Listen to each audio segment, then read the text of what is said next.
Today's guest is current Michigan Panther and former Kansas State Wildcat Noah Johnson. He just recently finished up his third season of professional football.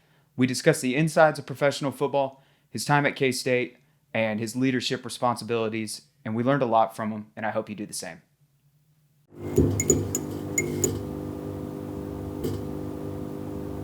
Noah, man, thanks for coming on. No problem. Thanks for having me. Thank you, Noah. Yeah. Good to see you guys. You Good as to well, see you, man. man. You as well. Yeah. Welcome back. Yeah, appreciate it. I wanted to start this. People need to know your story. It's a pretty epic story, man, of persistence and just a great firsthand example of if you want something bad enough and are really willing to go for it, you can achieve really whatever you set your mind to. Walk us through you playing JUCO for 2 years, getting to K-State your first year and not playing football, and were just a student, to the following, walking on with the team, getting on scholarship, becoming a multiple-year starting center, receiving multiple Big 12 honors, and now playing professional football. Yeah. Yeah. I mean, you'd almost have to like break it down in phases, right? To really get into detail. Like, I mean, high school, we all went to Bishop Carroll, great football program. That's where it really like all started for me. I mean, growing up, I always wanted to play in the NFL, play pro football. I think growing up, because I moved around a little bit as a kid, it wasn't so much thinking about college football because we were never, settled down in one state for too long where you really attach yourself to a college. But like high school, once high school came around, started thinking more. College football obviously became the goal. And then, I mean, just kind of ran into one being from Kansas, which at that point in time wasn't a highly recruited state. Is it now? It's better now. And part of that is just, I think K-State and KU are offering more in-state players. Don't quote me, don't aggregate me on that. Not throwing any shade at anyone, but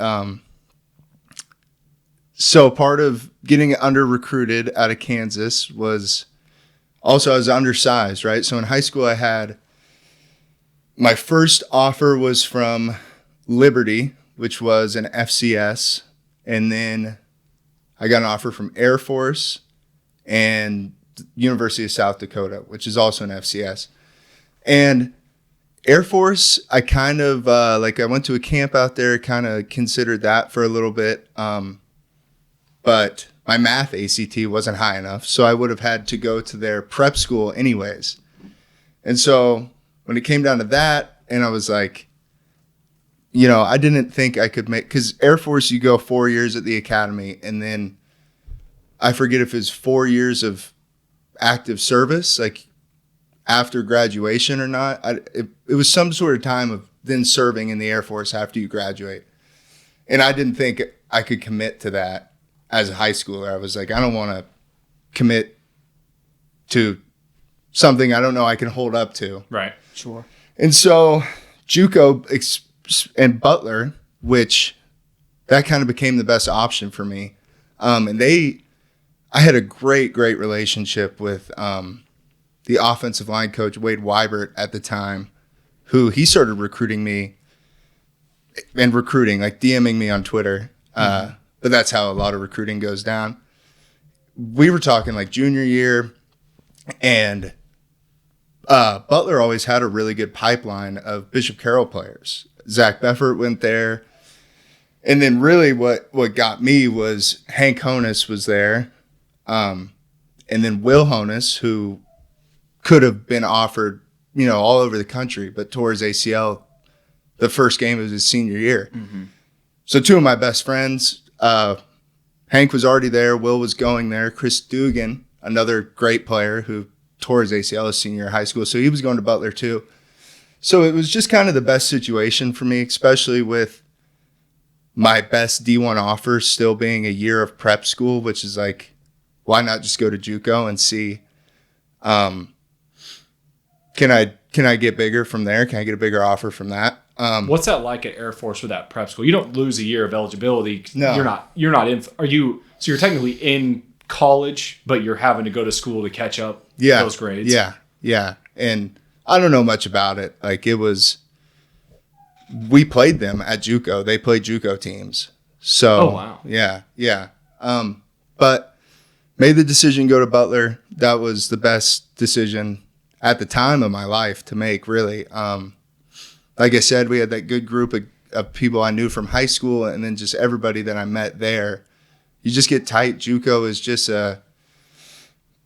it's a blessing to go to college and play football, but JUCO is definitely more of a grind than at the D1 level. Your facilities aren't incredible. Your stadium isn't. You're in El Dorado. Yeah, you're in El Dorado, right. which for us guys from Wichita, it wasn't that bad because it's like 30 minutes from home. But started my freshman year, started my sophomore year at JUCO, but just, just wasn't feeling like I wanted to keep playing football at that point in time. I mean, I think I had a lot of different stuff going on. I think like your first 2 years of college, a lot of people go through that. You get into that college life. You're on your own for the first time. It's just right. It was a good time, but it was a challenging time for me. So I thought after I finished my playing career at Butler, that'd be it for me. Not that I was getting recruited heavily by Power 5 schools or whatever. I probably could have got an offer from a group of 5 D1 school, but just given my size and on size regardless, I wasn't the type of player who was turning down these Power 5 offers. So I was like, you know what? I'm going to go to school at K-State. I got a ton of great friends there. I can get a good degree, and I can just move on to the next part of my life. And that was cool. I actually lived with Levi Marcotte that semester because my older brother. So this would have been the spring semester of my sophomore year of college. My brother graduated at K-State at the fall semester. He did 4.5 years of college. He raced through it. Yeah, he got done pretty quick. It took me 6 years, and then I stayed an extra 7 just for fun. But got to. So I was living with, my brother's old roommates. That was when you were still there too, Troy, Jack. We had that whole friend group, man, and it was so much fun. It was really fun. So you lived with them the year did you go one semester before you decided to play football, or did you go a full year? Full year. So you lived with them that full year, just for one semester at 710 Bertrand. Was that it? Yeah, 710 Bertrand. Shout out, great house. Those street names are legendary. Yeah, they are. Yeah, they are. They are, man. Talk about just a cool neighborhood to. Oh yes. If you're not living with your best friends, you're at most a 10-minute walk from your best friend, and you can truly stumble home from Maggieville. Yeah, for real. Yeah. For real. But that semester was fun. Just going to class, working. I think going out 3 days a week and doing that normal college student life I'm so happy I got to experience it. And if I didn't experience it, I would have never realized that passion and that desire that I had to play football. Because I can remember by the end of that first semester, I started to kind of feel that itch a little bit. I didn't really do anything about it, but that was kind of when it started. Those first few semesters I took off it was nice to be done for me at that point in my life. Go into that summer. So that summer was, I'm trying to think, go into that summer, come into that next fall semester at K-State. And that at the beginning of the semester, I was like thinking about, hey, I really want to do this again. And there was actually a time during that summer where I don't know what got into me, but I was just like, hey, I want to play ball again. And so I reached out to my JUCO coaches and was like, hey guys, I want to play football. Could you send out some film to coaches and stuff? And I had, I think, 1 or 2 schools that were interested in me. And they wanted to bring, this is probably in July. Is this 2019? This would be summer of 2018. Summer of 2018. Yeah. When you sent that request, were you thinking K-State in your mind, or were you just thinking football somewhere? No, I was just thinking football somewhere. So this is in July. And the feedback that I got back from those schools was like, yeah, but we'll bring you in to start fall camp in August. This is July, and I'm 230 pounds because I lost 60 pounds after I was done playing football. Like, so I gave it a little bit of a go for a couple of days, but I was just like, I can't do this in a month. I can't get back in shape in a month. And add weight. Yeah, and add weight and then go play ball. So kind of once I came to that realization, got back to school in August at K-State, and I was just like, you know what? If I'm going to do this, I want to know. I don't want to tell people that I'm playing. I don't want to tell coaches till I'm ready to play. So I got to commit to the workouts again. Like, I got to commit to putting the work in and know I really want it before I just say I'm going to play football. So in August was when I just started, still just a normal student, still going to class, I was working occasionally, landscaping at the time, and started going to the rec. Like, I had our old off-season workout manuals that they give you at Butler in the summer and the winter. I had those, and shout out to Evan McMillan. Evan McMillan was my gym buddy, and he was the only one I told, like, what I'm trying to do. And so it was just, August, September, October, November of just working out and eating, and put back the weight on, like went from 230, 235 to like 285, 290. How quickly? Over the course of like 4 months, 3 months. Yeah. Not the healthiest. Do you put that on by eating shitty? Or what? No. The biggest thing is when you're putting in, like when you're working out like a football athlete does, especially a college football player, you need calories. Like, it's easy to eat a shit ton of it's easy to eat a lot of food. Right. Because you're working out like a maniac.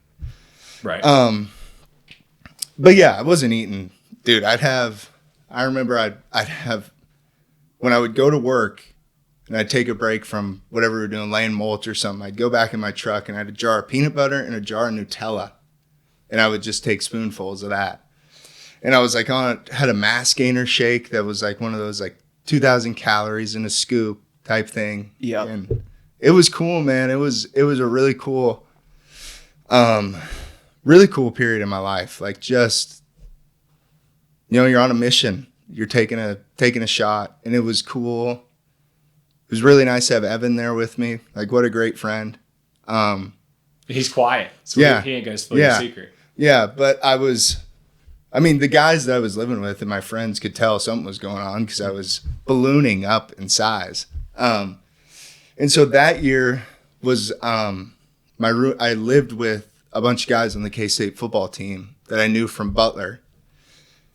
And so eventually I kind of let them know what I was thinking. I was like, hey, or at some point in this journey, I realized, like, hey, if I'm going to try to play football again, why not try to walk on at K-State? Like, I'm here. Why not just go for it? And the recruiting coordinator at Kansas State, Taylor Bratt, his dad, rest in peace, was a legendary coach at Butler. Steve Bratt, coached there for 30 plus years, defensive line coach. He's put a ton of dudes in the NFL. So I had a connection with Taylor Bratt when I was at JUCO. And so those guys ended up kind of soft launching it to Coach Bratt for me. And then finally, once I felt I was ready, I just reached out, said, hey man, here's a link to my huddle film or my JUCO film. Can I walk on? And He said yes. And then, so then I'm going into my first day of walking on, or first semester of walking on would be the winter spring semester of 2019. So that was also the first year that Chris Kleiman was the head coach at K-State. So it went from Coach Snyder to Coach Kleiman, which was like, you asked earlier just about my journey. Like throughout every stop I've had, I've been incredibly I've had good fortune. I've had good situations that have allowed me to excel. And one of them was coming in as not a lot of guys walk on to the team for the first time their junior year of college. I was a old guy walking onto the team just off the street, and Coach Bratt jokes that he didn't even know who I was when I showed up the first day because I had shaved head and, but yeah, just I remember that first night we had my first thing with K-State was going to be like a 6 a.m. morning run. And I remember going to bed that night and being like, I don't want to go, like scared to death to go. And whatever it was just got me to go. And that semester, man, was just a lot of work. Like the winter workouts were great, working out with the team and everything. And then spring ball was just, man, it was just knock the rust off. Like I hadn't played football in a year. And on top of that, it was my first ever time truly playing the center position because in high school, sophomore year, which at Carroll kind of once you're in freshman separate from the varsity team, and going into my sophomore year in Hutch camp, I was with like the second group playing center. Never played center before, but they were like, thought I had a good chance to play. And Hutch camp, contact camp, first time I had a 0 nose on me.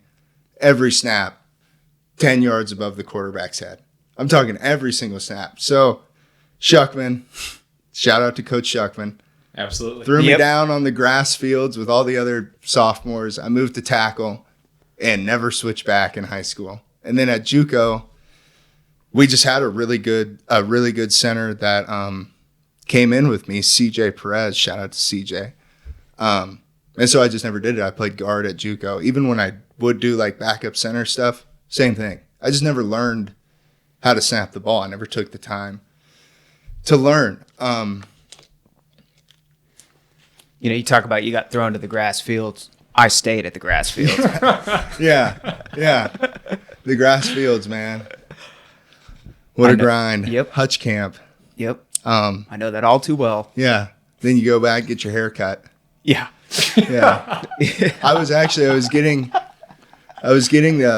my haircut yesterday, and the lady who did my faded, she cut the top first. So then I'm just sitting there with the fully long sides and stuff, and I'm just like, this looks familiar. this is Hutch camp. Yeah. Yeah, I saw. Except you have 2 eyebrows Yeah, instead of one. Yeah. And so that first spring ball was knocking off the rust of playing football again, and then learning to play center because our offensive line coach at K-State, Connor Riley, was just not going to let me not play center. And I credit him for that because I didn't want to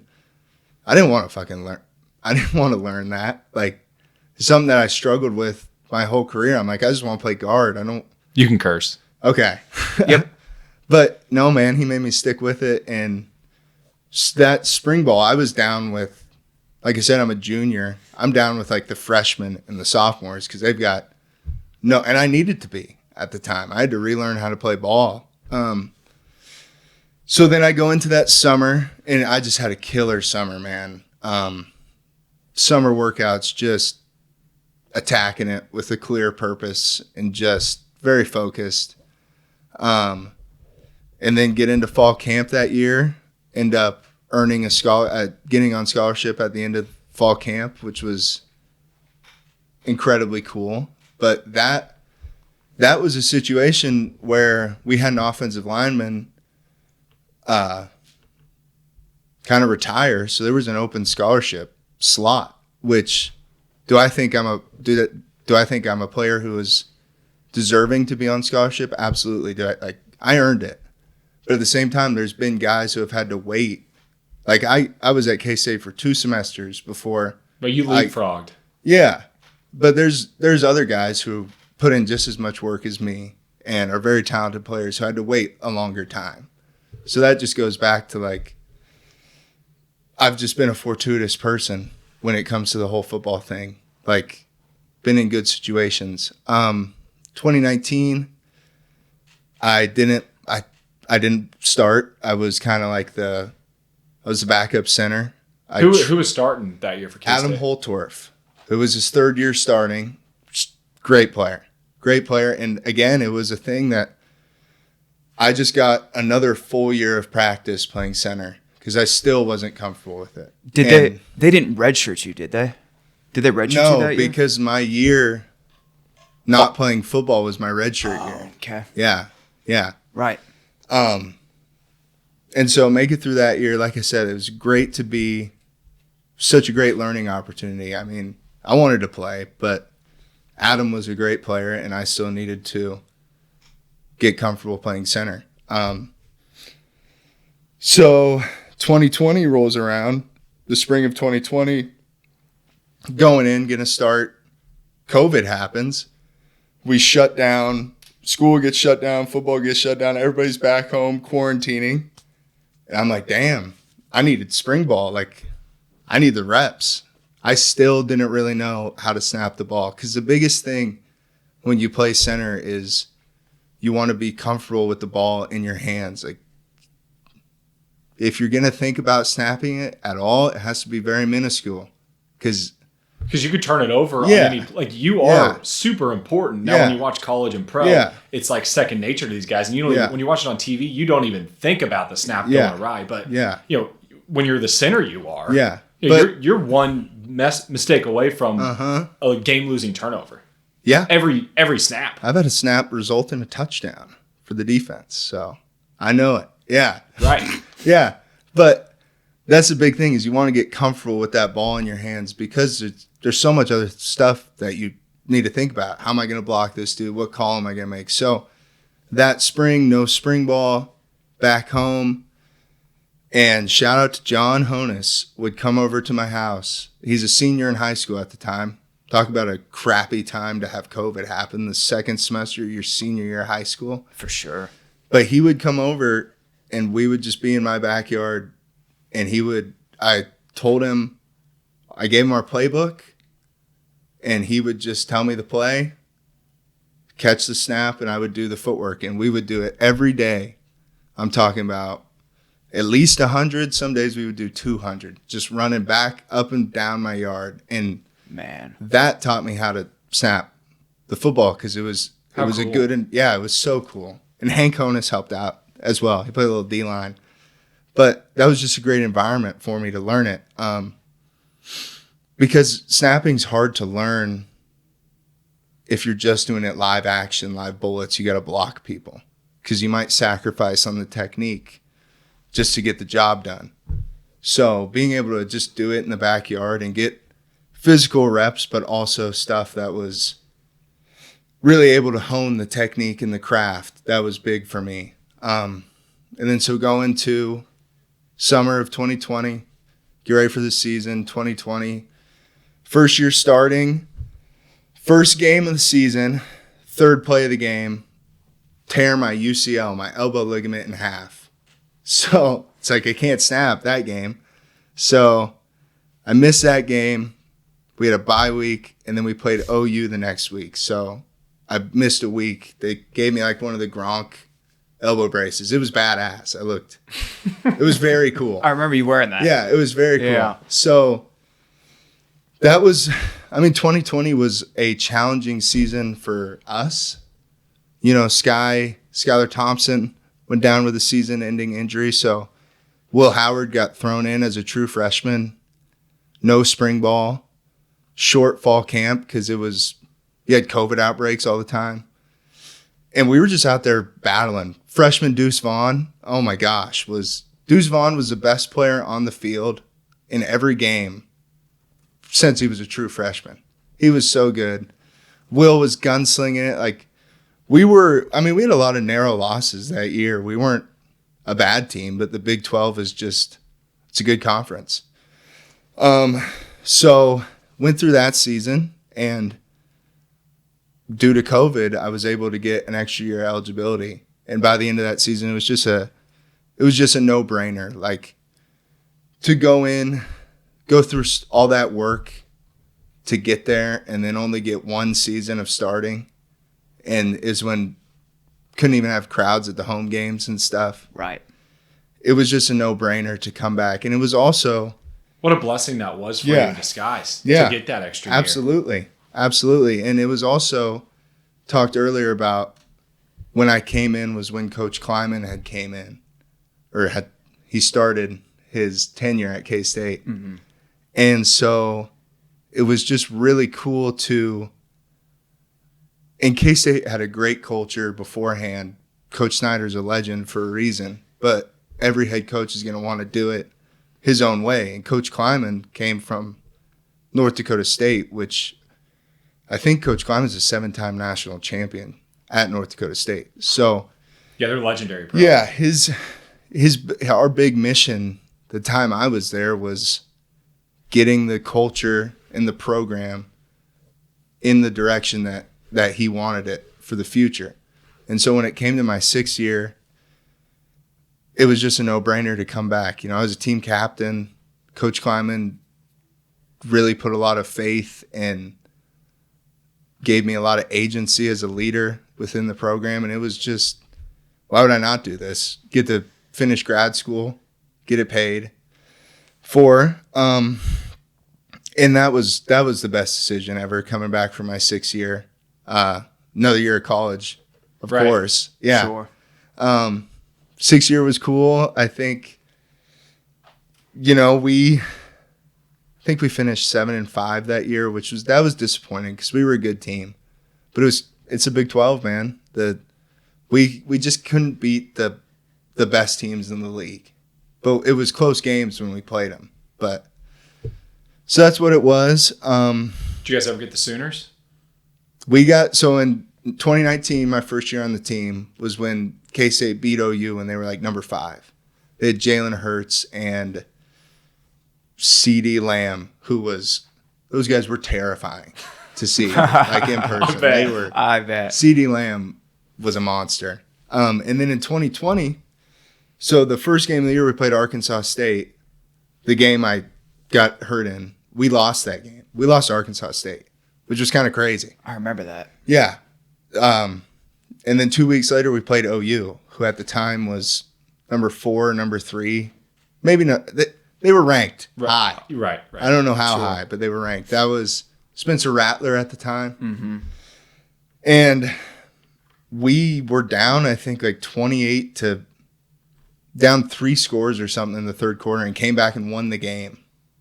So we got them that year. And then in 2021, we were just kind of always trailing by 1 score. Like, we almost came back, but they just got us that year. And it was like that for, Iowa State. I think it was a 1-score loss. Baylor was a 1 or 2 score loss. Texas, same thing. Like, we weren't ready at that point in time. But the following year, K-State won the Big 12 championship. So I feel, proud of what we did at that time to set K-State up for the future. I mean, all the credit goes to the guys that were on that championship team. But, it's just cool to feel like you left the program in a good spot. Yeah, you laid some sort of a foundation. Yeah. And so finish my 6th year, and I decided to train for my pro day at K-State. I had a great relationship with the strength coaches, and I had one more semester of grad school. So I was just like, I'll just train here and do the pro day. Great semester. It was fun to train. It was fun to, because in college weight rooms, you're usually in large groups, like there's 100 dudes on the team. You can't work out one guy at a time. So it was very cool for me to see like a one-on-one training philosophy and the different kind of stuff you do. I really enjoyed that. And that kind of, I was always interested in the strength and conditioning world, but that semester I think really piqued my interest in it even more. Go to pro day, I did all right. I'm not I think if you watch my tape, like on the field, I'll put my athleticism up there.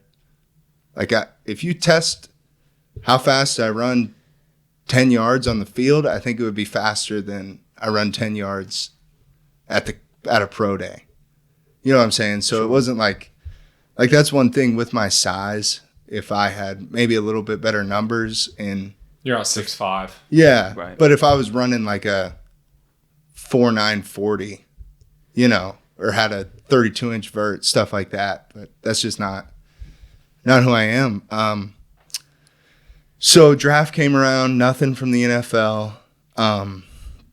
But like the week or two before the draft, there was a Canadian Football League team, CFL team, that offered to sign me, the Saskatchewan Roughriders. And so the NFL didn't work out. So it was like, all right, let me see what this CFL thing's talking about.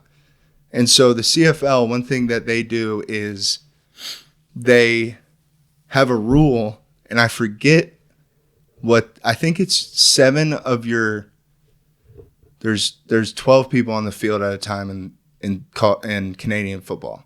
So I think it's like 7 of your 24 starters have to be Canadian nationality. And a lot of teams will do their 3 interior linemen as Canadians. And so this CFL team that wanted to bring me in was like, hey, we have a 13-year vet at center who's Canadian, and we signed a Canadian tackle who might be pretty good. And so you have an opportunity to play. And it was like, you know, I could wait around for rookie mini camp where they invite me 2 weeks later because they probably just need bodies to fill out a mini camp roster. I may get cut in 3 days. Or I can go to Canada where they want me and I have a chance to play. Because like ultimately for me, it kind of came back to this, like some of my reasoning for taking my 6 year. It's like, I love playing football. I love playing in the games. I love practicing. I love the competition of it. I played at K-State, and I'm so grateful to play at K-State. It was so awesome to have such a great fan base and be at a storied university. But, dude, I would have stayed 4 years at Butler. Like, I just love the game. I love playing the game. So went to Canada. Bit of a shock for me initially. First couple of days, it was just different. Like pro football is just different than college football. And when I talk about pro football, I've never had any NFL experience, so just keep that in mind. But pro football is pro football, though. Yeah, so it was just different. So I kind of struggled first couple of days, and then I caught my groove. I got going a little bit. Started the first preseason game, played well. And then the second preseason game, only 2 preseason games in Canadian football, or at least it was that season. Second preseason game was in Vancouver, which the CFL didn't work out for me in the long run, but it got me to take a trip to Vancouver for free with per diem for like dinner. Dude, Vancouver is dope. It is so cool. Like we were talking about the Pacific Northwest. It's like just skyscraper, like very modern looking city with glass skyscrapers and stuff, but there's green everywhere because it's always raining. So there's tons of plants and trees throughout the city. And then you're right on the ocean and you're right by mountains. So that was cool. But the game was less cool because I didn't start that game. But I got like one drive in the second quarter and then came out to start the second half, tore my MCL like first play of the second half or something like that. So I'm thinking, all right, I mean, the writing was already kind of on the wall for me because the Canadian tackle kind of got beat out, but also that Dan Clark, shout out to Dan Clark, 13-year CFL vet at the time, man. He was just you don't play 13 years professionally if you're not a good football player. Like, I think, did I have the potential to be a better player? Possibly, but at that point in time, I think, you keep Dan, he's a good player. Let this American guy play tackle who's a better player for you. Like, so once I got injured, they cut me. They cut me the next day when I remember we flew home from Vancouver. I went in that morning for treatment, came back, was taking a nap in my room, wake up to the knock on the door. Like, Noah, bring your playbook. Wow. Yeah. God. Yeah, that was tough. That was tough, but I mean, it wasn't, like I said, it was the right move to make as an organization. Like, I don't harbor any ill will towards those people. And actually, the assistant GM up there, we'll get to it, but he kind of put my name to the GM of the Michigan Panthers. So he's partly responsible for me getting the opportunity to continue playing. But got cut, came back to America that summer, went down to the Florida Keys, lived with my folks. And I was just like, man, what am I going to do? Like, because I got an MBA. Like, I had good grades, but I never went to any of the career fairs in college. Like, I was always focused on football. Like, I was always focused on how do I be the best version of myself on the field? How can I make my team better? How can I, help us win? So I was unprepared to join the corporate, whatever job. Yeah, the workforce. Yeah. And so I was kind of thinking about that summer, and I was just like, you know what? I don't know about that, but I am interested in strength coaching. But with strength coaching, I had a marketing degree and an MBA. Like, I didn't do kinesiology. I didn't do exercise science. So I had no... Yeah, but you got something even better. Yeah, other than being... You are that. Yeah. But sure. So I hit up Coach Trumaine Carroll, our head strength coach at K-State at the time. I was like, hey, man, could I come be an intern this fall with the football team? And he let me come in and I was an unpaid intern. But man, that was fun. It was really cool. It was cool to see a different side. It was cool to be, because when I was at K-State, especially my last 2 years, I was always in such a leadership position as a player. So it was kind of cool to just be the intern. That, man, like, biggest responsibility I got today is weighing these dudes in and making sure the weight room's set up for the next group. Like, I really enjoyed it. And that team was kick ass, man. That was the team that won the Big 12 championship. And I think I made it like 4 or 5 weeks as a strength intern. And then I'm coming out. We had afternoon groups with the freshmen, which Coach True called the Cat Daddy group.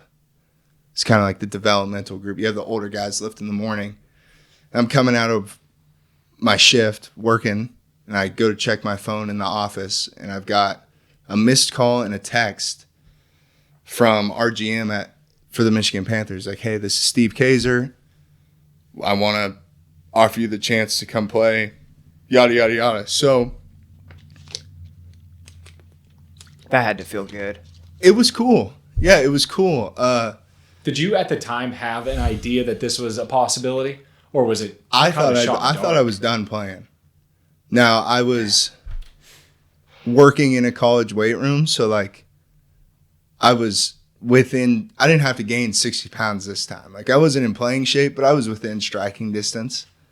And I knew a little bit. So at that time it was the USFL. It was when the USFL and the XFL were separate leagues. But I knew of the USFL because CJ Perez, my teammate from Butler, played in the USFL the year before. So I knew of it. Like, it was on my radar. And so I got that, and it was just, I talked to people. I talked to Coach True, and I just came to the decision that, like, hey, I want to do this. And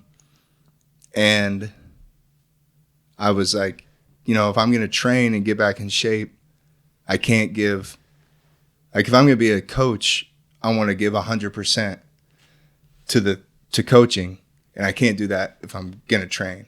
I mean, I could, but that's just how my brain works. So he let me stay at K-State and train just in the middle of the morning, early afternoon. And it was a shout out to, at that time, strength coach at K-State, Chad Kane, who was the guy who trained me for Pro Day. He was still there, and I was like, hey, dude, I got 2 months. Let's go. And so he wrote a program, took his own, never took any money from me, took his own time, wrote a program, and got me right. And when it came to the decision to keep playing, like, it was just, how can I coach people? How can I try to push people to be their best selves and to care about this and to try to be great at this if I left some meat on the bone in my own career? So that's kind of how I knew, like, I didn't want to be done taking a guy to the set. Like, it's an MCL. That's not a career-ending injury. That's minor.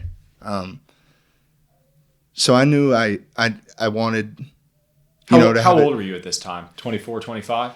24. Yeah. So trained for the rest of that semester at K-State. Went down to Florida. That's been my off-season move the last 3 years of spring football has been I go down to Florida with the folks kind of December, January, February. I mean, a little bit easier to train down there than it is in Wichita, Kansas this time of the year. Good time to get out of here. For sure. Yeah, and then went into that. Went into my first training camp with the Michigan Panthers. We were staying in Ann Arbor, Michigan. We were practicing at Eastern Michigan University. And when I came in, there was the starting center started the year before for them. So it was like I had to win that job in training camp. He was a great player. He played at Clemson. I think he's a 3-time national champ. Wow. Great player, but I don't know. I just competed and was able to win the job. And that first year was just, man, it was a dream come true. Like, it really was. It's getting to play football and have that be what is taking care of the rest of your life is such a blessing. I love living in Michigan. Play our home games at Ford Field. It was just great. And my first year on the team was the first year of our head coach, Mike Nolan, who's a longtime NFL guy, taking over for the Michigan Panthers. So that's another kind of just opportunity kind of thing that's worked out for me. Like, it's been cool now to, I got to be with Coach Kleiman for 3 years as he kind of built K-State the way, and impacted it and influenced it. And now with Coach Nolan for 3 years, we've kind of built this team culture. And first year we made the playoffs at 4-6, which we entered the week 10. We were 3-6 playing a 4-5 team. It was win and get into the playoffs, and we won, lost in overtime. And in the spring football, it's just one round of playoffs because there's 8 teams in the league, so 2 from each conference plays in the playoffs, and you're in the championship. So that year we lost in overtime. Went into that off season. I had the Lions texted me or called me or something. It was like, hey, we're interested in bringing you in for a workout. I was like, great. Do you think that was the Michigan connection? Or do you think Yeah. I think specifically it was that. But then they never reached back out to me. which was cool. It is what it is. So went into last year, trained all off season. We had a good season last year, lost to Birmingham in the playoffs. So at that point in time, I was 0-5 against the Birmingham Stallions in spring football. Last year was when they won their third championship in a row. And we played them, last season we played them week 10, knowing we would play them again in the playoffs. We lost the week 10 game, missed a field goal at the end of the game to lose. And then in the playoffs, we had a lead in the first half, and they were the champs for a reason. So that was heartbreaking. But then this offseason, again, no NFL stuff, but just loved. We just have such a great team and coaches, and especially after last year, there was just that feeling of we're all coming back and we're going to go win this whole thing. So it was just all offseason, working, preparing, great offseason. Went into this year, great year, finally beat Birmingham in the playoffs. And then the championship game was, that's just football sometimes. Credit DC, they beat us. And, it's like the best and the worst. Winning, the win-loss is like the best thing and the worst thing about football. Because it's the ultimate test of a competition. Whoever wins was the better team on that day. But, you could look at our season and lose by, I think, 3 scores in the championship game, if not more, and be like, a team wasn't that good or anything like that. But just the journey our team went through to get there together, I'm just freaking proud and lucky to have been a part of it and excited to do more in the future. Yeah. Awesome. That was a lot to start the pod, boys. I'm sorry. That was excellent. That was fantastic, dude. That is fantastic. Not all was lost in that championship game. Yeah. No, I sir. saw something. No, yeah, Blake's on it. There you Pull go. this up. Quarterback drops back to pass. Tipped, right to you. Yep. Catch, spin move. Look at that, upfield. Yeah, that's yards after catch right there. Trying to make a play, man. That's about 7 yards. That's 1.7 fantasy football points right there. You look like Saquon out there. Yeah, you got a field goal this drive. Look at that. This was the UFL has some crazy rules. They're awesome. And this game was actually an example. We were down maybe 5 scores in the fourth. At the start of the fourth quarter, we get the ball. So if you're down in the fourth quarter in the UFL, your onside kick is you just go for it, 4th and 12 from your own 30. So we scored a touchdown, 4th and 12, got it. Scored a touchdown, 4th and 12, got it. And then that drive ended in a field goal, and we didn't get the 4th and 12. But we cut the lead to 18, which in the UFL, you have 9-point plays. Right. That's a 2-score game. We offensively were on the field for 26 straight plays. That's something the NFL should adopt. Yeah. They're With how silly the onside is. Yeah. They're doing something. The 4th and 12 That's is a great cool. idea. They're doing The 4th something. and 12 is cool.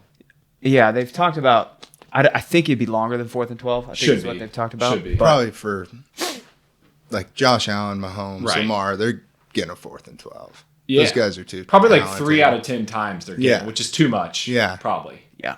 The thing about the 4th and 12, though, is if you don't get it, the defense gets the ball at the 30. So, or the opposing team would then get the ball at the 30, right on the doorstep of the red zone. So, yeah. But it still gives you a better than, maybe you could look it up. What's the percentage that you recover an onside kick with these new? Well, yeah, don't they have to do say when they're doing an onside now? Yeah. Yeah. Because that was the whole thing. 2 out of 100. Yeah. Yeah, it needs to be a yardage where it's similar in percentage of. Yeah. But yeah, we'll never get Sean Payton onsiding it to start second half of the Super Bowl. We'll never get that anymore. Yeah. Which kind of sucks, but. Yeah, the surprise onside. Right. That was a Coach Kleiman move. He'd pull a surprise onside on you every once in a while. Big special teams guy. How's that go down? Does he just coming out of the locker room? I never knew. I think that's more special teams guy stuff. But the success rate has dropped dramatically, with some seasons seeing rates as low as 6% as far as onside kick recovery rate. Damn. I feel like you'd like to see it like double that, like 15 to 20% onside success rate. Or what's the point? 6%? Yeah.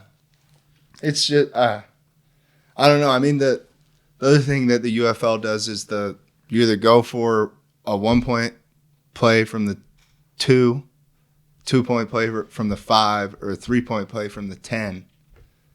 Again, when it's a big lead, that's a great rule to have. Were there times that, like, we scored touchdowns and I missed the days where I just get to trot off the field and they kick the PAT? I do miss that, but it makes for entertaining football. Like, there's some wild endings, and it always seems like in spring football, for the most part, it's close to a 1-score game sometime in the fourth quarter. Because of having to go for it every time. Like, going for a 1-point play from the 2-yard line is not a guarantee. Our team was pretty good at it because we could run the ball. But a lot of teams go for 2 pretty consistently, and then you're just racking up 6 points so you could have 3 touchdowns. You only got 18 points. You know what I'm saying? So some of those rules really do make for I was going to ask you, what's the standard? Like, what on average do they do? Do they go for the... Most teams go for the 2 from the 5. Honestly, we would go for the 1 every single time. But we had a really good running game and good concepts to run. But a lot of teams go for the 2. Just because, if you're a passing team... You almost want more yards. Yeah. It gets if you can't run the ball in the red zone, it's hard to score in the red zone because the field shrinks. Yep. It's like NCAA or Madden when I'm playing defense. I almost just wait until the guys are in the red zone. It's my only chance to stop them because, like, in the middle of the field, there's just no way. There's too much space out there. Do you guys ever tush push? We call it cheese, but it's just a normal QB sneak. No tush push. We've been pushing for the tush push. I like the way Brady used to do it. Like, it'd be a 3rd and 1 or a 3rd and 2, and it didn't even seem like it was called in the huddle. But if he just noticed, like, hey, these guys have 2 3-techs, there's no A-gap defensive lineman, and he would just snap it and get the first down. I like that. The tush push is... As someone who would know, because I've always thought, you put all the guys behind Jalen Hurts, and you had Kelsey, you've got all these good offensive linemen. But I've always thought, not knowing, I'm a noob at this, but I think so much of it is Jalen Hurts because you're not really seeing these other quarterbacks do it. Even Josh Allen will do it, but he'll do it in a whole different way than Jalen Hurts, and he's not as successful as Jalen Hurts. What's your take on what makes that play so successful? Is it Jalen Hurts? Is it the guys pushing? Is it the lineman? Is it all of it? I think it's all of it. I think, didn't the Eagles have like a rugby coach come in and teach them the technique for, like, because they have those scrums in rugby. I don't know rugby, but that's what I had heard, kind of where the tush push came from. I think a lot of it the Eagles' offensive line is huge, and really good. Even with Kelsey leaving, Cam Jurgens, who Will Honus, our good buddy, that was his college roommate at Nebraska. He was a Pro Bowler this year. Yep. Like, Jurgens is the real deal. Yeah, he got a big contract. Was that this offseason? Yeah. Yeah, he got a big contract. But then, they've got... Yes. Yeah. There you go. Oh, there you go. The Eagles' tush push play was influenced by a variety of factors, with Scottish rugby coach Richie Gray and Eagles offensive line coach Jeff Stoutland playing significant roles. But that's been in the league for 3 or 4 years now, and nobody can do it like they can do it. I think a lot of it. League. I think a lot of it is Jalen Hurts. It has to be. Man, you watch him squat at Oklahoma, you're like, it's probably you. Yeah, and he gets low. You see like quads. when the Bills were running against the Chiefs, Josh Allen was like standing straight up. Right, and he's not as good at it. Yeah, he's Jalen not. Hurts just, I don't know. It's a sight to behold. Yeah. It's painful if you're a Chiefs fan. Yeah, the way I've always learned the QB sneak is snap, and then you try to, like, bear crawl. You're just trying to move forward, but you're trying to go as low as possible. How much contact is a play like that? Oh, you're just at the bottom of the the Tush Push, I can't even imagine, because the Tush Push has, like 3 dudes in the backfield? Yeah. Double tight ends set. Double tight ends, I think. So are the center and guards just diving as forward as possible? Or what's... Yeah. I mean, you're not putting your hands on anybody, are you? No. The Eagles, it always seems like the Eagles kind of run it to the left. Like they run it behind Dickerson and Mayada. So I don't know if those guys are like wedging to the inside or what. But yeah, I've always learned the sneak. And it's dependent on what the defense is aligned in, right? Like if you've got a guy sitting in the tight A gap, then the center and the guard are probably both going to go towards that guy. But just like you're not putting your hands on him. You're not fitting anybody up. You're crawling or diving forward, and then you're trying to continue to move while you're down, like keep the feet moving. But even the sneaks that I've been in, they just turn into a big dog pile cluster, right. And I'm usually at the bottom. So, yeah, that's so much weight. Yeah, God, it is. Think about doing that against like Texas or Oklahoma. Oh yeah, it's got this giant defensive lineman, dude. Texas. Like Big 12 wise, Texas was always the one team that you looked at the dudes across from you and you were like, these are different cats. Right. Like, like OU offensively had incredible talent. OU was a great team when I was there, but just physically talking about like the type of athletes they had, they weren't as otherworldly as like Texas. Like it's not surprising to me that Texas was successful in the SEC because they have the athletes, the body types, the. What do you think? What do you think was the switch with Texas there? Because they never ran the Big 12. Well, back with like Vince Young days they did, but the past 20 years, kind of they were just a middling team of the Big 12, and then they go to the SEC, and they're immediately great. Yeah. What do you think that is? I think Sarkisian's a good coach. Yeah. Yes. Seems like it. Yeah, he's a good coach. Yeah, that's probably it. Good recruiting.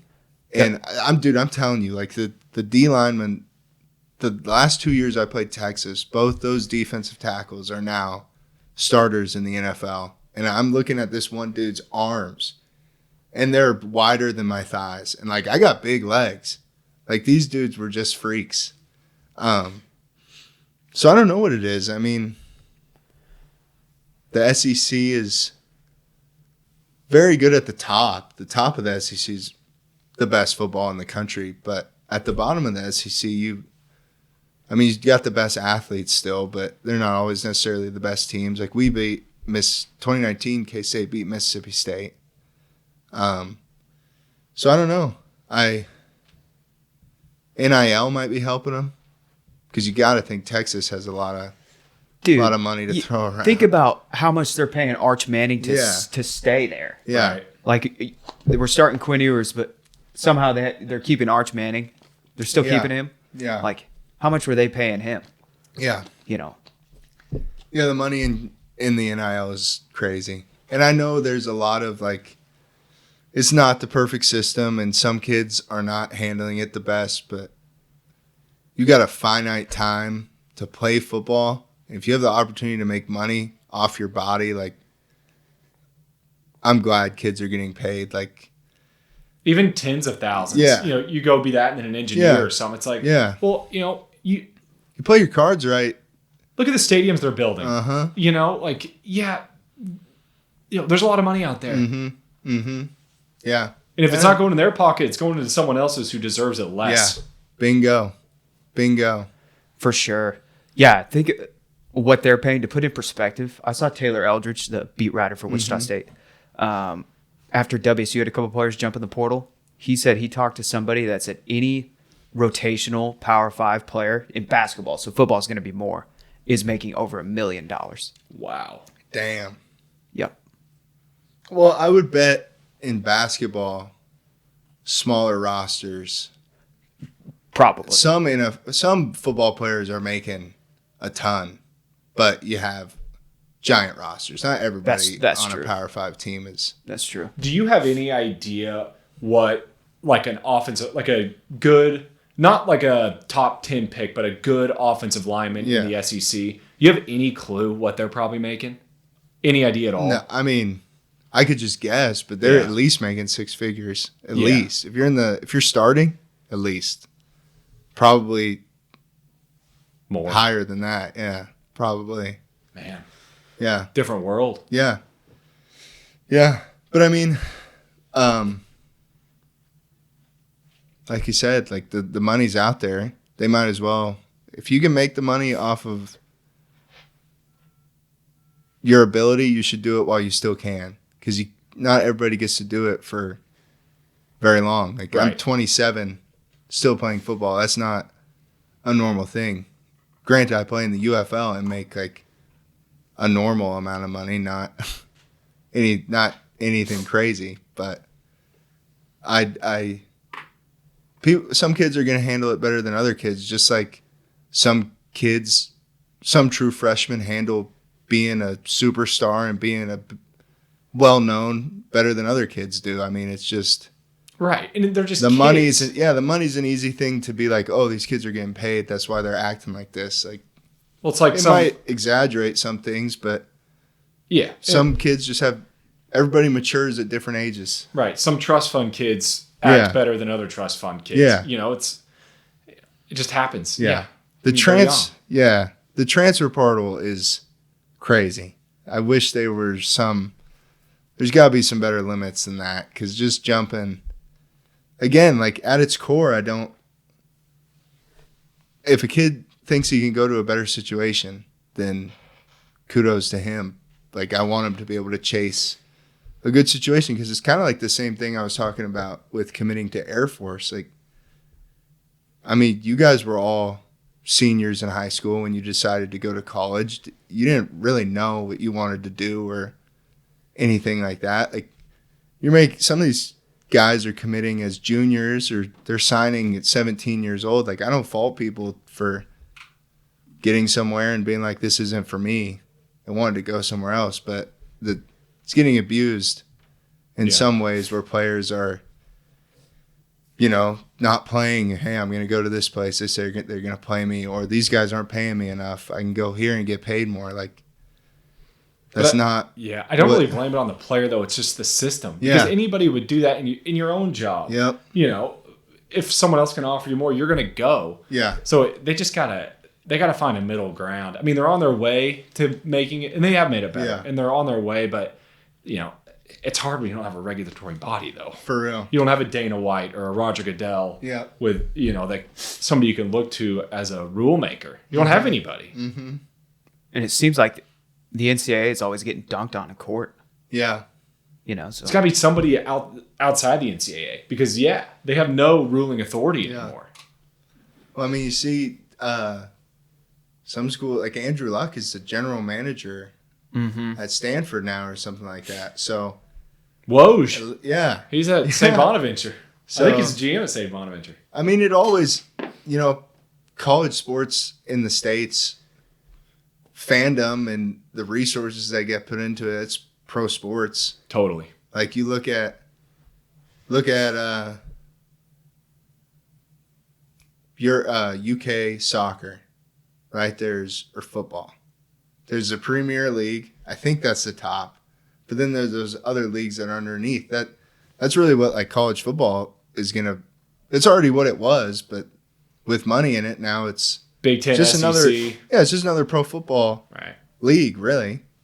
It's just you watch that one on Saturdays and you watch the NFL on Sundays. Right. But yeah, I just missed it, though. I just missed NIL by like 1 year. I could have done a little bit. My 6th year was the first year people could do stuff, and it was. I tried to get, an NIL deal at like Taco Lucha or Green Tea. Did you guys ever go to Green Tea, the sushi place in Aggieville? Was it there when I was there?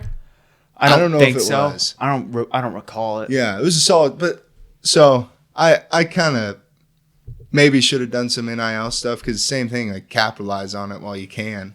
It was so new. Yeah, it was so new, and I didn't have a Twitter or an Instagram at the time, so it's just like, I'm not gonna make this just to try to, like, advertise stuff and make money. So, yeah.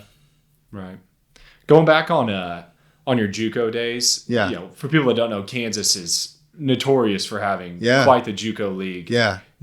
Were there any NFL guys running, maybe a Butler or not, but what were some of the NFL guys that were running around the JUCO scene when you were going through? Yeah. Because you're about like our buddy Bryce Harvey was at Hutch JUCO at the same time Alvin Kamara was. Yeah. Yeah. You know? I mean, I'm trying to think. On my team alone at Butler, two of our wide receivers were in the NFL for a couple years. The year before I got there, Ben Powers, who went to Cape and he's a Wichita guy, he went to Butler and he went to Oklahoma, and he's been starting in the NFL for, I'm pretty sure, his whole career. I don't know. He's probably year 5 now or something like that. We played Garden City my freshman year when they were the number 1 team in the country. They dog walked us. It was like the worst loss in program history. It was like 48-0 or something. It was a night game in Garden City. So we bust there the day of, bust back the night of. That was depressing. But they had a defensive back wide receiver who went to UCF maybe. I think he was a first-round pick. And there's probably a plethora more guys who ended up in the league from JUCO. I mean, from Butler alone, you have DeMarcus Lawrence, Cowboys defensive end. You guys were talking about Michael Gallup, Byron Pringle, who was with the Chiefs for a while, and there's more that I'm missing. Chris Carson, running back for the Seahawks. Yeah, he's a Butler guy. So, and I'm sure if you talk to a Hutch guy or a Coffeyville guy, they would say the same thing. Like Kansas JUCO football is kind of Kansas, Mississippi, Texas has some good teams, Iowa has some good teams, and California has a couple good teams. But Kansas JUCO I'd put it up there with the best JUCO football in the country. Why do you think that is? And it's been that way for a long time. Yeah, I honestly couldn't tell you. I think it was that way when I was there because it's been that way for a long time. Like, that's just where the talent goes. I don't know how it started. God, even Tyreek Hill played at Guard City. Yeah, Tyreek Hill. Right. Yeah, that's a great poll. You know, Cam Newton played at Blinn. Cam Newton played at a JUCO in Texas. Right. It Yeah. seems like the guys that either don't get the grades or something goes bad at the Power Fives, they bounce back to the JUCOs in the area. Yeah. I think that's what happened to Tyreek Hill, and I think that's what happened to Kamara. Probably some others that I don't recall, but it seems like they end up here. Yeah. And, man, I can't imagine, lining up and Tyreek Hill. You obviously don't know it's Tyreek Hill at the time, but, like, man. Yeah. You got guys like that running around. And think about, the culture shock it must be for them. Because I think Alvin Kamara was at Alabama. Yeah. Got, for whatever reason it didn't work out. Bounced back to Hutch JUCO and then went to Tennessee. So you're going from Alabama, program like Alabama, Hutch JUCO, and then a program like Tennessee. Yep. Those middle years, that's pretty crazy. But that's like what makes JUCO so special. Like the bond you have with your teammates, because it's just, my JUCO experience is completely different than a JUCO experience like Alvin Kamara or Tyreek Hill's was. But everybody who goes to a JUCO is going there because they want to keep playing football. So it's just that grind mentality and you still have guys, like it's still college age people. So there's still some maturing that needs to happen when it comes to like work ethic and attitude. But for the most part at JUCO, like everybody's in it together. Everybody is wanting to be there. Whereas at a Power 5, sometimes you have guys who just dominated in high school. It was easy for them. Have all these offers, go to the Power 5 level, and stuff starts to get hard. And all of a sudden, they don't really love the game. They don't really love putting the work in. They're just kind of there. They're on scholarship, like stuff's good. So that JUCO, that and bond, it's kind of the last stop. Yeah. If you fail here, where are you going? Yeah, which is one of the reasons I've enjoyed playing in the spring football league so much. Like, it's that same kind of mindset, that same kind of everybody is here because they want to be here. Everybody's here motivated and grateful to have this opportunity. It's been very cool. And it's very similar to how I felt at JUCO. Right. I bet you see a lot of different personalities in that spring football with a lot of different goals. Oh, yeah. There are guys that are, dead set, I'm going to make the NFL. I'm going to make the NFL, versus guys who have families and they're just there because they love football. Yeah. And they're 29. Yep. That's kind of the, I'd say like the two primary demographics you would have is guys who have done their time in the league, like who have put together a solid tenure of time in the NFL, who are either trying to get back or just still love the game. And so those are kind of the older guys, late 20s, early 30s, stuff like that. And then you have guys like me who came in to try to get back, like guys who maybe went to a rookie mini camp or maybe made it through training camp their rookie year and then got cut, and who are trying to get another shot and keep playing. But I would say, like, for almost everybody, individual goals be damned. It just feels like everyone is just grateful to have the opportunity to play. And you make money. Like, it's enough to live your life and play football. I think given that it's 4 years out of the year, or 4 months out of the year, it can be a little bit tougher for people with families, especially if, like for me, it's been my only job post-college. I'm not coming off of 4 to 5 stringed years in the NFL together where I have a good amount of money so it's a little bit, because it's a very fluid career to have. So it can be difficult for and temporary. Yeah, temporary. So it can be difficult for guys with families and stuff, but guys make it work. And at least on our team, it was just a bunch of dudes who were happy to go to work every day, that's a blessing. And it makes it fun to go to work. Yeah. For sure. As you've evolved, or as you've gotten older, how have you evolved in recovery, especially from week to week? Oh, yeah. So that's kind of been, early on, high school, didn't have to recover. Mm-hmm. What's recovery? Sure. You do anything in high school. Right. JUCO, honestly, kind of the same thing. K-State was when I really got into recovery, just because we had so much resources. You've got the cold tubs, the hot tubs. You've got, the strength coaches to give you these stretching routines, these mobility routines. And so at K-State, I got way into stretching, which I still love. And then I was always hitting the cold tubs. As I've gotten into my pro football career, we don't have those same resources in the UFL. It's getting better, like especially from where it was my first year in the league when it was still the USFL. It's gotten better year and year at trying to provide as much resources to the players as possible. But my first year in the league, I would stretch.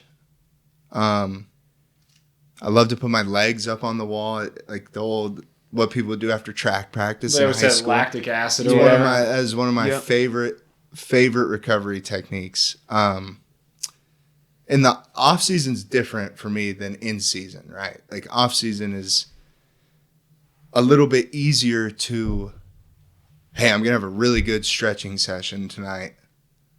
Whereas in season, like those energy stores, man, you got to manage that because you got to be on your shit at practice the next day. You got to be on your shit in the game. So in season, as it's gone on the past 2 years, I've kind of gone more to like types of passive recovery. So like legs up on the wall.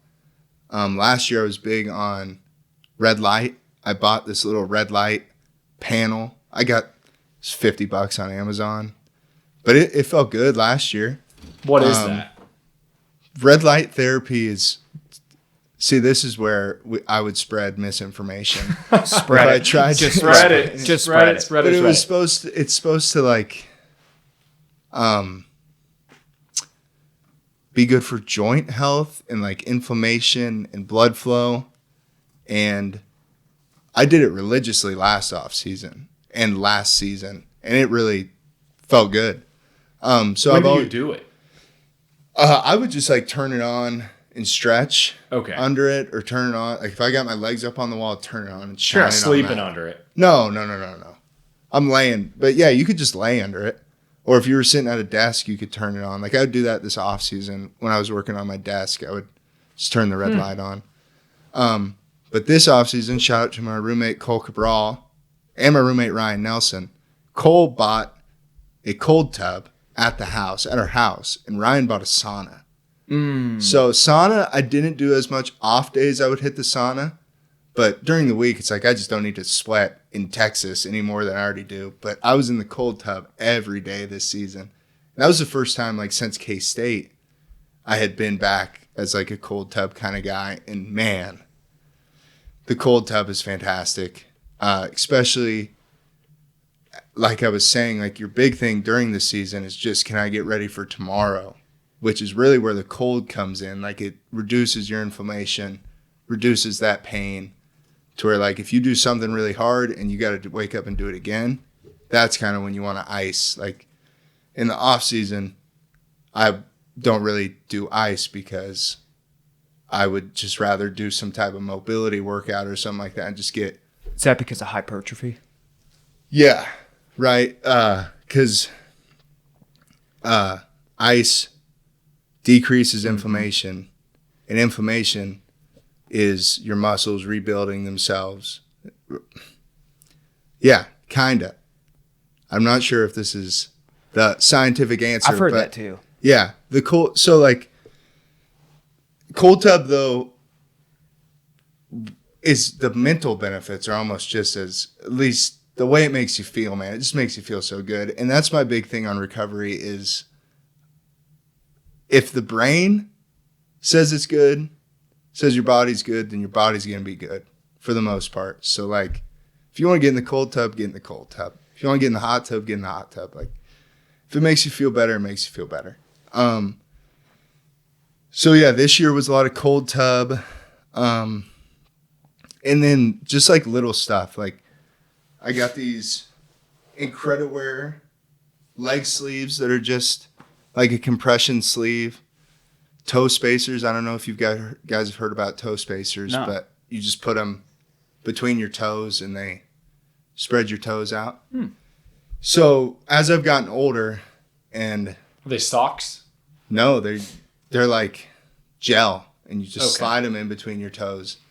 But as I've gotten older and the seasons have gotten harder on my body, I've turned more to stuff that isn't going to take me that much energy to do this, right? Like cold tub, I just sit and breathe. Whereas if I'm going to do a full stretching routine, that's quite a bit of effort, which might sound lazy. I still stretch this season, I swear. But just those little things, like if I'm in a meeting after practice, can I steal some extra recovery by popping on the toe spacers or some compression sleeves, stuff like that? Like just looking for those little edges to get you right for game day. I love getting in the pool for recovery and just swimming nice and slow, stuff like that, or just going through mobility things in the pool, taking the weight off the joints a little bit. Yeah. Off season, I'm big on mobility, stretching, just walks. I think walks are one of the best things you can do for recovery because that's just getting the blood flowing. But when it comes to recovery, one thing that I heard, which is a great piece of advice, is anytime you're putting your body through any sort of workout, like there is a stress that gets put on the body. Anytime you give your body stress, there's a response. So like even recovery, technically you have to recover from recovery. So that's why in the season, I'm more leaning towards passive recovery stuff that is not going to put any extra stress than I need to on my body to make it feel better. Yeah. Right? Because if you'd ask, like scientifically, what the best recovery thing is, you go through a great mobility workout that's going to make you feel great, but in reality, when you're in week 6 of your football season and you just got done with your hardest practice of the week, like, are you capable of doing that? And still, it's all about energy conservation for me, and like, where do I put my energy, and managing the stress I put on my body. That's a big thing. Everything's probably really condensed down during the season because you got 7 days till the next game. It's just a cycle, so you got to crunch all that into 1 week. And the UFL is, it's a short season, but you go 4 weeks of training camp and then 10 straight games. There's no bye week, and you're traveling every week. You're flying every week because we stay in every team in the league is in Arlington, Texas. And so, it's a grind, dude. And your rosters are small. We have 50 total people, so taking a lot of reps at practice. You're practicing on turf because we don't have our own facilities where you're on grass. And it's a great setup. Like I said, like, the league's gotten better and better, but football is tough on the body. It gets tougher as you get older. But yeah, during the week, it's like the big thing that has helped me through the last 3 years is I keep like a journal, and I just have the daily extra stuff that I got to do once I get home from work every day to get me ready for the game. So that's usually some type of recovery. This year I was big on trying to visualize stuff, which went along with the cold tub really nice because it was very good to just sit there and breathe and try to take those mental reps. But just stuff like that, because like you said, you got about 24 hours after the game to either feel great about a win or feel shitty about a loss, but then we're flying in 3 days. Like, we got to get ready to go. So you got to stay on top of your stuff. I couldn't even imagine in the NFL they do that shit for like 20 weeks plus. Yeah, the Chiefs have been doing it for 22 weeks last 3 or 4 years. 3 or 4 years, Yeah. Like 4 out of the last 6. Yeah. 7. It's impressive. That's like 5 straight months. It's impressive. And you got dudes in the NFL who are, Rodgers is 40. Right. Like, It's incredible. Just the amount of work that goes into keeping your body. Talk about loving football. Yeah. You got to love it, man. Truly. Got to love it. For sure.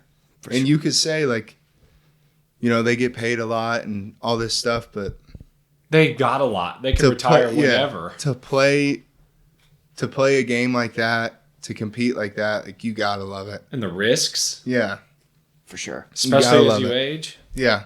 For sure. Speaking of Rodgers. Yeah. With the Steelers. Yes. Will Howard's success. Yes. What'd you think of his year at Ohio State, and what do you think about him with the Steelers? Isn't Skylar with the Steelers too? Sky T's currently with the Steelers, yeah. Man, look at that. A lot of cats. Yeah. A lot of cats in Pittsburgh. Dude, Will. I'm going to try not to act. I love Will. I love Will Howard. We're not like best friends. Like, I'm not talking to him all the time, but like, when I see Will, we're good buddies. Like, I love that guy. And like I was saying, like, his true freshman year, that was a tough spot to get thrown into. And I just loved playing with him. He was just a competitor from the jump, and worked his way through adversity. He went into his sophomore year, and Skylar was coming back for his 6th year, so he was not going to play that much. Skylar got hurt a little bit here and there that year, so Will would get thrown in every once in a while. And then his 3rd year brought in Adrian Martinez as 6-year grad transfer. It's like, you're not going to say no to Adrian Martinez. He's an NFL quarterback. He's still with the Jets. Like, so, but then Will eventually got his shot that year, won the Big 12 championship, and then went on to Ohio State. And it's just cool to see like a guy who has put in the work. He never changed, like from day one to, I mean, I haven't talked to him since he's become a national champion, but I would assume he's still the same humble, confident, cool guy that he was as a 18-year-old true freshman at K-State. So I was just excited for him. And it actually got me to watch some Ohio State football this year. And just that talent on that team, man, was incredible. But they were great because they had Will at quarterback. I know, like, it's easy to say, look at all that talent, but that dude was balling out. And he's got the physical. There's no reason he can't succeed in the NFL. He's a big guy. He's athletic. He's a good leader. He's more mobile than you think he is. Yeah. I mean, early in his career at K-State, he was a runner, really primarily. And he's played in huge football games, Big 12 championship and a national championship. So, I mean, it's all about opportunity, and is the organization a good fit, and are the coaches a good fit with him? But it seems like the Steelers are a great organization. And so I wish him nothing but the best. And Aaron Rodgers is a guy to learn from. Pretty good spot to be in. So Danny Etling, who was one of our quarterbacks the last 2 years, he was in a quarterback room with Brady and with Rodgers. And just some of his stories of being teammates with Aaron Rodgers are about what you'd expect. Like, great guy, but just kind of that eccentric Rodgers personality. So, and Will gets to be there with Skyler. And Skyler's been in the league now 4 years. So that's another good person to have there for Will. And Sky T started a playoff game. Right. He played against really the Bills. Freaking well against the Buffalo Bills. Like, he can play some NFL football now too. So no, I wish both those guys a lot of success. And, being in the UFL and like thinking about getting an NFL shot, I'm always like thinking about cool franchises. And the Steelers they're one of the cooler franchises you could be a part of in the NFL. Tomlin. Tons of history. Tomlin. Yeah. Tons of history. Yeah. They're like one of maybe the most storied franchise in football. The terrible towel. Right. So many greats have played for the Steelers. And I bet Steelers fans and I bet their front office is wanting to compare Will Howard to Big Ben. Yeah. Like in body type, big frame. Pretty similar. Yeah. Pretty similar, yeah. I mean, where'd Ben get drafted? He was a mid-round Ohio. pick. I know, but in the draft, I don't think maybe he was a first rounder, but if he wasn't top 10. Yeah, no. I don't know. I almost think he was like third round, but I could be way off. And he ended up playing his rookie year, didn't he? I think. Something like that. So. I don't know. That was like before. Dude, they went to the Super Bowl at a super young age. Yeah. Roethlisberger was really young when they went to the Super Bowl. Roethlisberger was a stud, man. He was a stud. stud. A long time. Oh, he did. He was 11th. He went 11th. That's a pretty good quarterback class. Eli Manning, Phillip Rivers, Big Ben. Damn, that's a good draft class. Larry Fitzgerald, Yeah. Sean Taylor. Kellen Winslow. Damn. Jonathan Vilma. What year was it? 04? Looks like A lot of those dudes played for a while. Dude, you have to be such a good football player to get drafted in the first round in the NFL. Those guys are, I mean, that probably doesn't even need to be said, but yeah, that's some talent. You would know, those though. are some talented people. Like, yeah. You would be the one to know. And what I've heard, because like I've said, I've never been in the league, but we had one of my teammates, Jake Burton, he's had some experience in the NFL. And last training camp, he was with the Lions for the whole training camp and preseason. And he kind of talked about how, like, a lot of the guys on the roster, he was like, just as good a player as they are. Like, he was doing well, but then he's like, then you get your Penei Sewells, your Aiden Hutchinsons, and it's just like, all right, this is just, he's on another level. Yeah, special. And there's however, like a Myles Garrett type of thing. That's what last year I was Cooper Beebe, who played at K-State, a couple, 3 or 4 years younger than me, drafted to the Cowboys last year. And then in his first year as a rookie, played center for the first time, which is unbelievably impressive. And his first game was against the Cleveland Browns. And I was just like, you got to go block Myles Garrett in your first. And he did a great job. He had a great season. But it's just, and I was asking him one time about Micah, like Micah Parsons, same thing. You just have those freaks, freaking natures, man. But that's what makes it so fun to watch. Totally. And that's what, it's fun to compete. That's the big, I really try to be grateful to just get to do what I do and to not be like, I got to make the NFL. But the thing that does really attract me about the NFL is the ability to see where I'm at compared to the best players in the world, because those are the best players in the world. But a really cool thing about the UFL and the CFL, but I think especially with the UFL, is it's getting more and more players in it, and it's going to hopefully continue to go on, is you look at professional basketball, right? There's the NBA, but then there's those leagues in Europe that have legitimate great basketball players in it. And it's like with football, there's one league, right? There's a lot of really good football players walking around out there that aren't in the NFL. So it's cool that there is a spring league that gives more good football players the opportunity to continue to play. And I mean, shit, if I finished college 2 years earlier than I did, I'd be done playing football.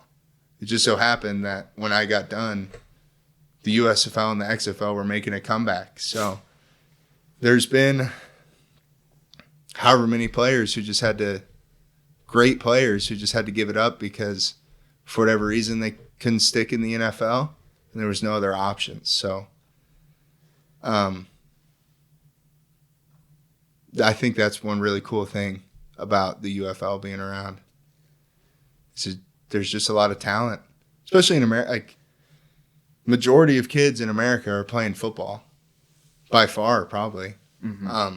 So there's a lot of dudes who get done in college and now have the opportunity to continue to play thanks to spring football, which is cool.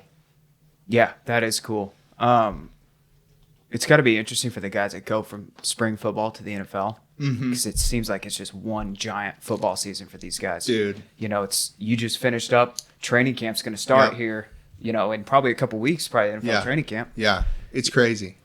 Think of, that's, 30 weeks probably? Yeah, it's crazy. And there's been quite a few guys who have stuck around on NFL camps. It's becoming more and more each year, where spring league players will get signed and then they'll make the team and stick around for the whole year.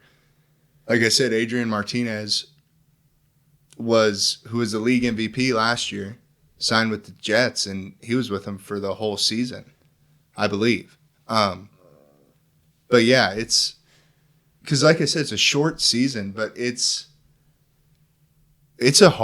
the spring football is it's a sprint the whole time, right? No bye week. You go straight into training camp, 10 weeks straight, and then playoffs if you make it.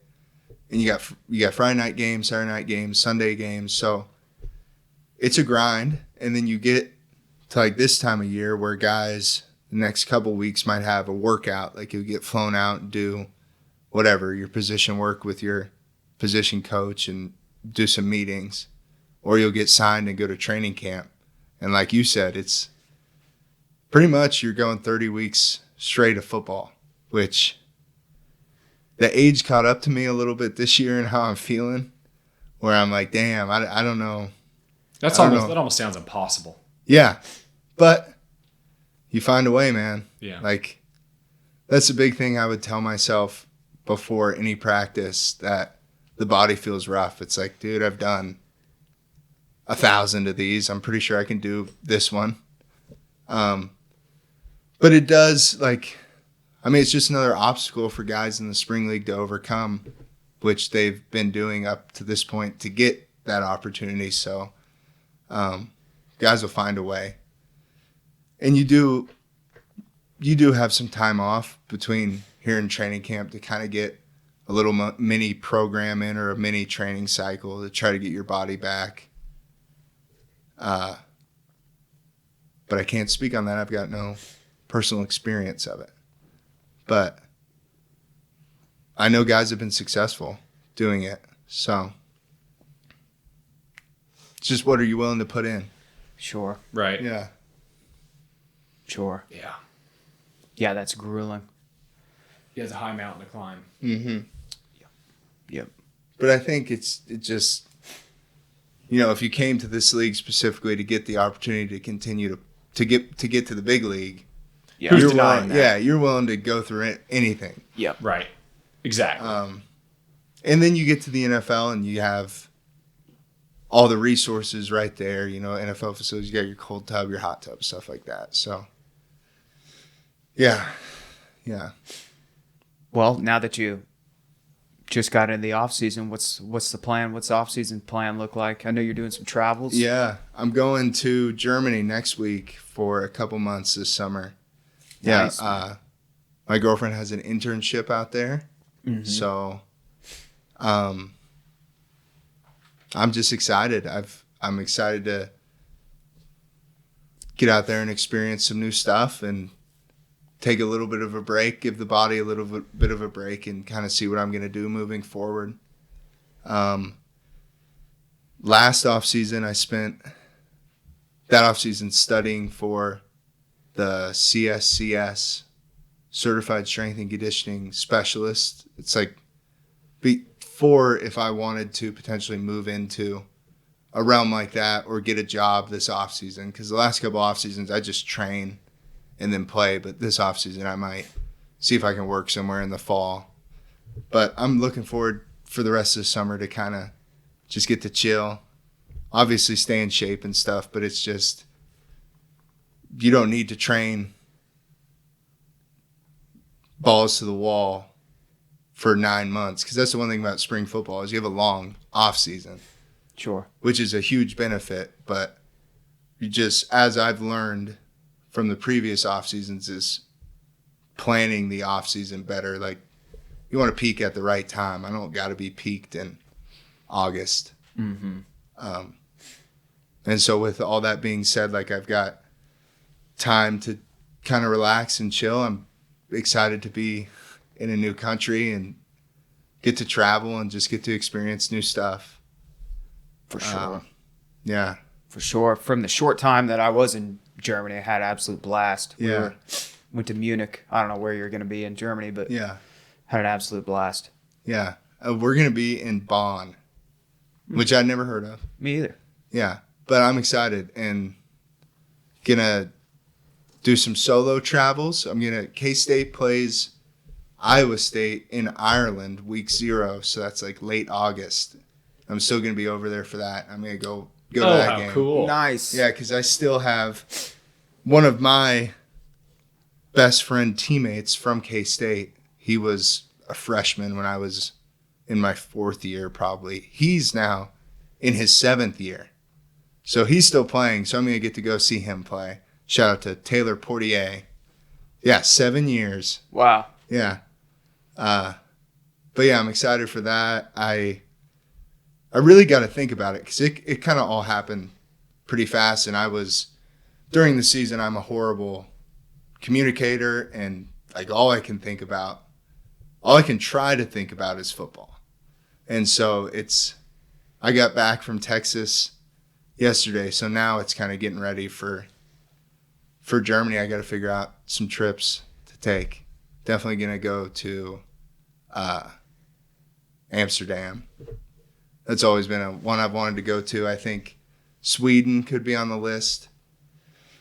Ireland would be cool. But We'll see.